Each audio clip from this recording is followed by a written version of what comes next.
guys. Ito guys, lulutuin din natin to. Ito yung pork rashers, no?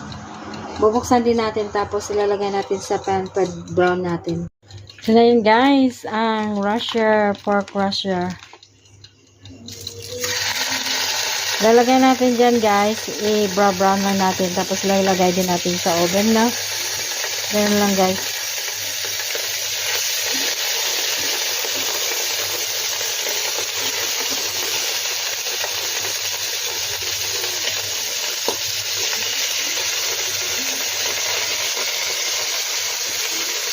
Ayan po.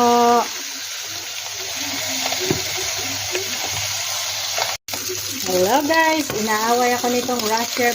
Ano guys? Bacon. Galit na galit. Na.